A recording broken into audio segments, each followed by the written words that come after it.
Hello dear friends, dear students. चलिए आज हम सीखेंगे प्रेजेंट कंटिन्यूअस टेंस।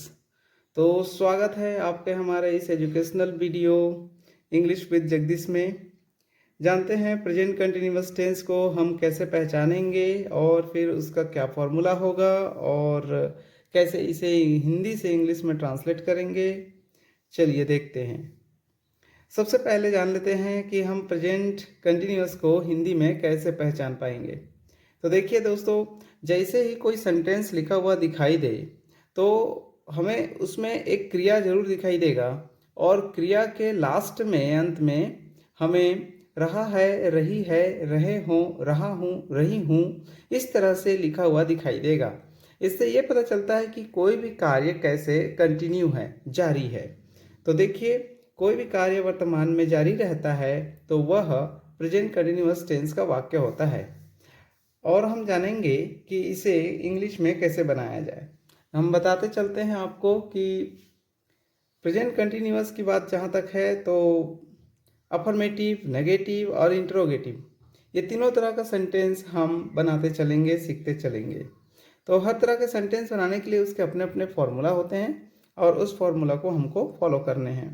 जैसे प्रेजेंट कंटिन्यूअस में सबसे पहले अफर्मेटिव में सब्जेक्ट को लिखा जाएगा, उसके बाद इसके हेल्पिंग वर्ब्स जो इज, एम, आर है उसे लिखी जाएगी, उसके बाद में वर्ब का फोर्थ फॉर्म लिखा जाएगा और फिर ऑब्जेक्ट। नेगेटिव सेंटेंस बनाना चाहते हैं तो नेगेटिव फॉर्मूला फॉलो करने होंगे। सबसे पहले सब्जेक्ट, उसके बाद में is, am, are, helping verb, उसके बाद में नोट लगाना होगा जो कि थर्ड पोजीशन पे लगता है, फिर वर्ब का चौथा रूप और फिर ऑब्जेक्ट।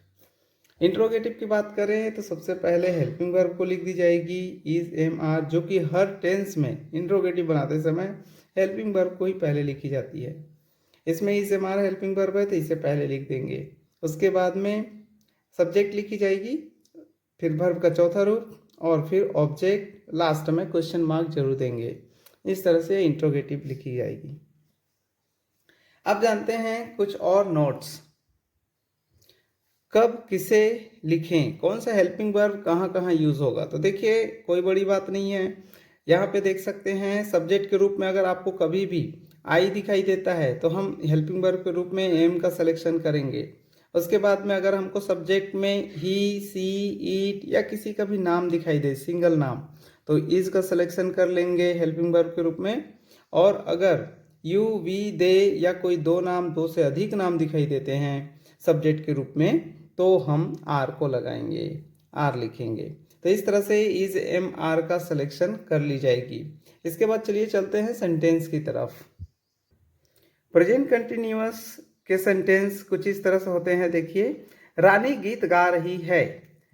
अब रानी गीत गा रही है, यहाँ पे देख सकते हैं पहचान रही है, ये कहाँ पे है, क्रिया के अंत में। यहाँ पे क्रिया क्या है, गाना।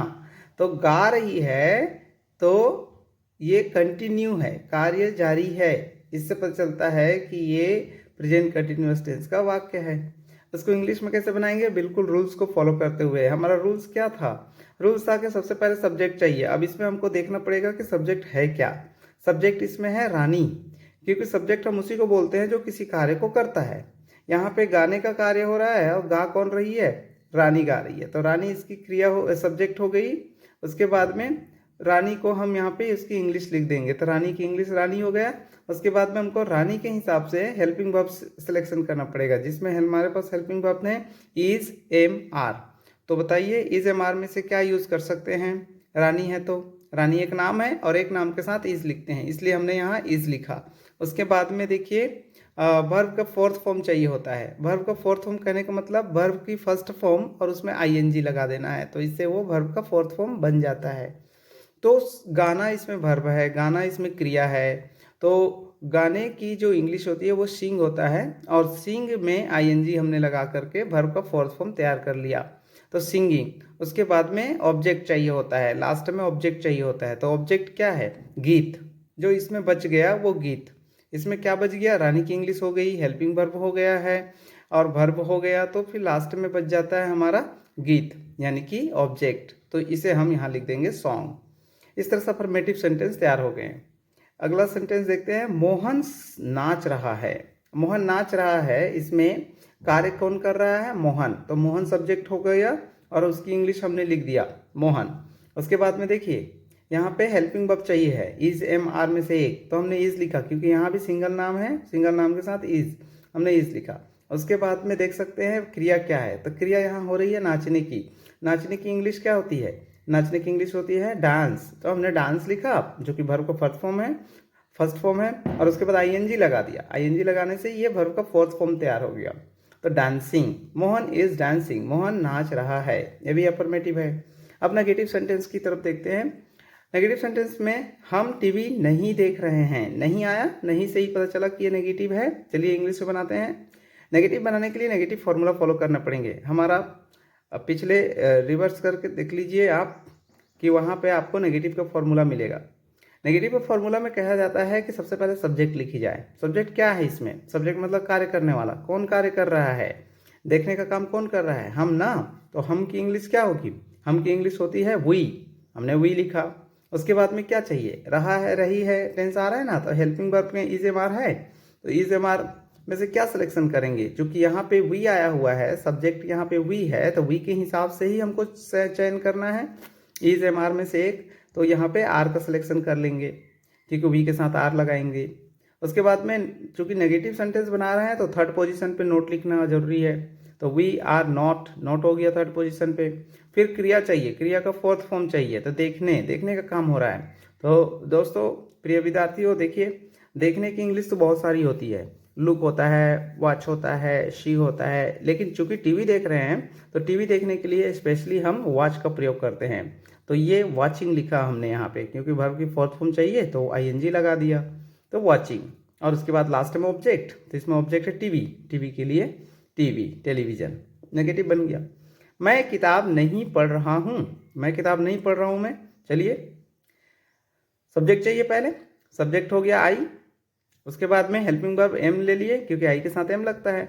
उसके बाद में हमने नोट लगाया, तीसरे नंबर पे नोट लगता ही है, नोट। उसके बाद वर्ब की फोर्थ फॉर्म चाहिए, तो पढ़ना इसमें क्रिया हो रहा है, तो पढ़ने के लिए रीडिंग। फिर यहाँ पे ऑब्जेक्ट क्या है? बुक, हमने बुक लिखा। आगे बढ़ते हैं इंट्रोगेटिव, क्या तुम मुझे देख रहे हो? ये यहाँ पे यस नो क्वेश्चन है।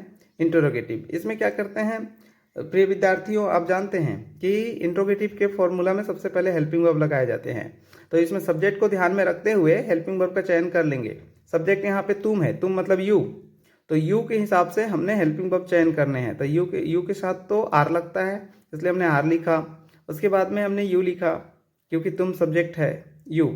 उसके बाद में वर्ब का फोर्थ फॉर्म चाहिए, तो देखने का काम हो रहा है, तो देखने की अंग्रेजी वॉच, वॉचिंग। यहाँ पे आप जो है लुकिंग भी लिख सकते हैं, यहाँ पे आप सीइंग भी लिख सकते हैं, तो हमने लिखा वॉचिंग। उसके बाद में यहाँ पे मी क्यों? क्योंकि मुझे जो है ऑब्जेक्ट है मी। फिर लास्ट में क्वेश्चन मार्क। एक और सेंटेंस देख लेते हैं, क्या वह कहानी लिख रहा है? क्या वह कहानी लिख रहा है? इसके लिए देखिए इंट्रोगेटिव बनाएंगे। सबसे पहले हेल्पिंग वर्ब में से इज लिख देंगे। क्यों इज लिखें? क्योंकि वह इसमें सब्जेक्ट है, वह की इंग्लिश ही होता है, तो ही के साथ तो इज लगना है, इसलिए हमने इज लिखा। फिर उसके बाद सब्जेक्ट ही, उसके बाद में वर्ब पे फोर्थ फॉर्म, लिखने की अंग्रेजी होती है राइट, तो यहाँ पे राइटिंग कर दिए। उसके बाद में कहानी की इंग्लिश स्टोरी, तो ये स्टोरी ऑब्जेक्ट हो गया। इस तरह से ये इंट्रोगेटिव तैयार हो गया। तो दोस्तों हमारा ये प्रेजेंट कंटिन्यूअस का टेंस यहीं पे ख़त्म होता है वीडियो। अब हम अगला टेंस सीखेंगे अगले वीडियो में। तब तक के लिए आप सीखते रहिए, और कोई भी दिक्कत होता है तो हमें कमेंट बॉक्स में ज़रूर लिख करके बताइए, हम आपके प्रॉब्लम्स को ज़रूर सॉल्व करने की कोशिश करेंगे। और अगर हमारा चैनल आपको पसंद आता है, वीडियो पसंद आते हैं, तो हमारे चैनल को सब्सक्राइब कर लीजिए, लाइक कीजिएगा, शेयर कीजिएगा, और मिलते हैं अगले वीडियो में।